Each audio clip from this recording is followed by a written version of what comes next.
In 1979, a tragic event unfolded in a quiet Iowa town.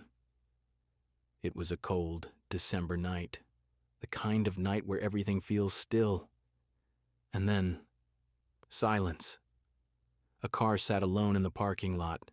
The engine was off. Inside, a young woman, a teenager, barely 18 years old, lay lifeless, blood staining the seat beneath her. The chilling reality. She was nowhere to be seen when the night started, and no one knew why she was there or who had taken her life. But this wasn't just another tragic case. No. This was a cold case that haunted a community for decades. A mystery that lingered, unanswered. But what if I told you? The truth wasn't lost forever. That a breakthrough, something no one could have predicted, would bring closure to a grieving family. What would make someone take the life of a bright young teenager and then vanish without a trace? Stay with me. You're about to find out. In every small town, there are stories of tragedy that linger long after the events have passed. Some stories fade from memory, while others remain, suspended in time, haunting the places and people they touched. Cedar Rapids, Iowa, like so many quiet communities, was a place where everyone knew each other, where the worst thing that could happen was the unthinkable. It's easy to think of small towns as safe. Nothing bad ever happens in places like this, right? But for one family, that idea was shattered forever on a cold December night in 1979. It was supposed to be a peaceful holiday season. But instead of joy and celebration, a family found themselves gripped by a nightmare. A nightmare that would not only shatter their lives, but leave an entire community searching for answers. On that night, someone was killed. But this wasn't just anyone, a teenager. This was a case that would hang over the town, unsolved for years. A case that would eventually be solved through a breakthrough no one could have predicted. This is the story of a young girl, a promising future, and a life that was tragically cut short. Her name was Michelle Martinko, born on September 5, 1961 in Cedar Rapids, Iowa. Michelle was the youngest of 4 children. Her family was close-knit, the kind that always celebrated birthdays with homemade cakes and family gatherings that could last for hours. She was a bright student, a senior at Kennedy High School, loved by her teachers and friends. Michelle had big dreams, a future full of possibility. One of Michelle's greatest loves was music. She had a beautiful voice, and it was clear from an early age that she was destined to sing. Michelle was an active member of her high school choir, and her voice could fill any room with warmth. Whether it was during school events or family gatherings, she loved to sing. Music was a big part of her life, and it was something that brought her joy and allowed her to connect with those around her. She was the kind of person who lit up a room with a laugh that could make everyone around her smile. But on that night, December 19th, 1979, her light went out. She had just finished shopping for Christmas presents at the Westdale Mall. It was cold outside, and she was on her way back to her car, but she never made it home. What exactly happened that night? Around 9 p.m., Michelle's parents, Albert and Janet, started getting worried. Michelle wasn't answering her phone, and she should have been home by now. They tried calling her. Nothing. Then, the call came. The police found Michelle's car parked in the lot, engine off. But when they opened the door, that's when they found her. Michelle's body was in the front seat, stabbed multiple times. There was no sign of a struggle, no obvious clues, just darkness. And the most unsettling part, she didn't belong there. Her friends and family couldn't understand it. She had no known enemies, no history of trouble, so why was she there on that cold night? And who did this to her? There were no clear motives. She would just in the wrong place at the wrong time.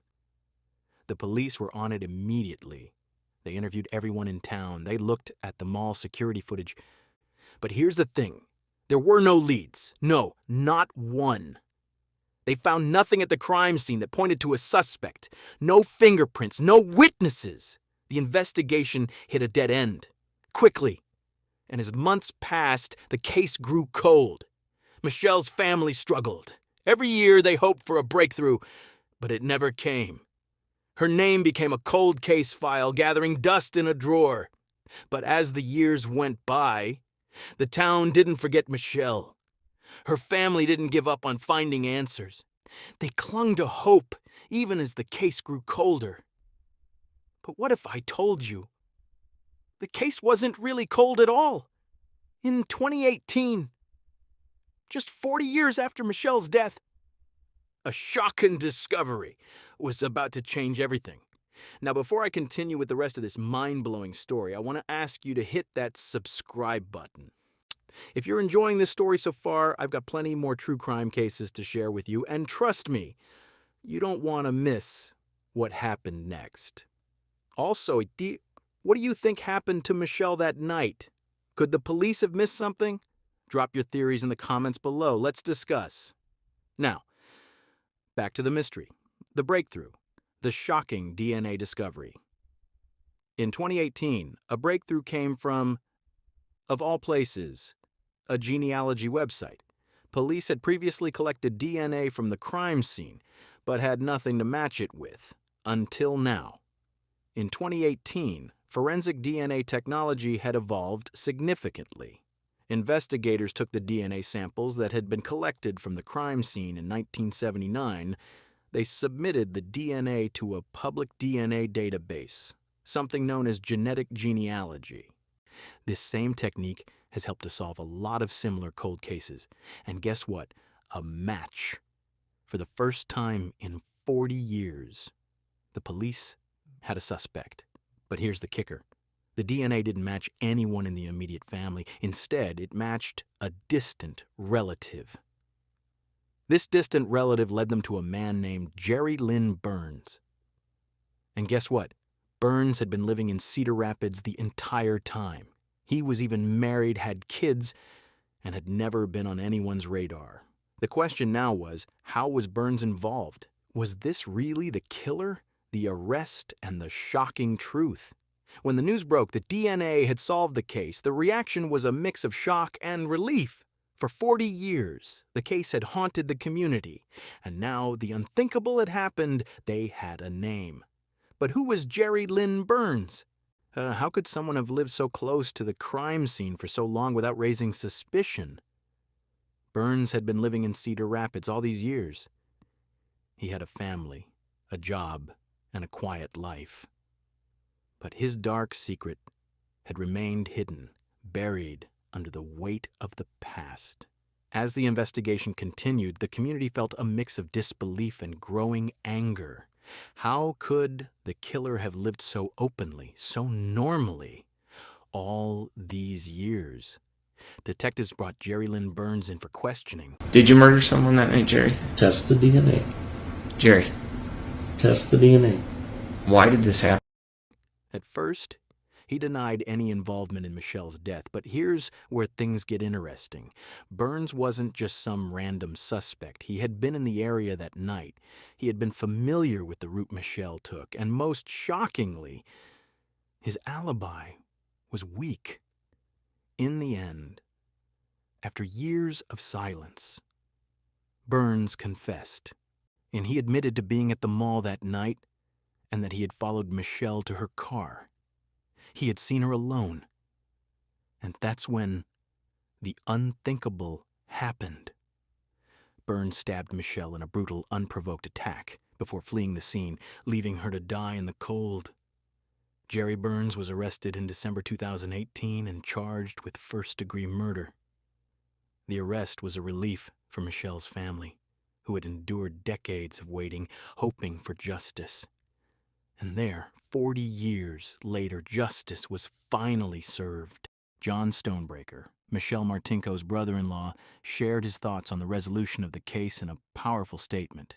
He remarked, "It's a relief knowing that Burns' life will be confined to a small, sad cell. He will never again experience the simple pleasures of life like the rich, freshly plowed earth of Delaware County." He continued, expressing his gratitude for Michelle's strength, saying, "Janelle and I are grateful in a way that's difficult to describe. Michelle fought fiercely that night. The defensive wounds on her hand tell the story of her bravery.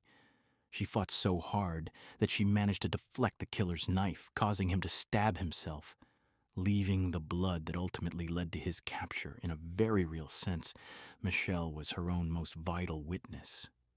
Despite this, he acknowledged that Jerry Burns had managed to evade justice for far too long, stating, "Burns may have stolen 39 years of freedom that he didn't deserve, but he knows he will never escape the truth."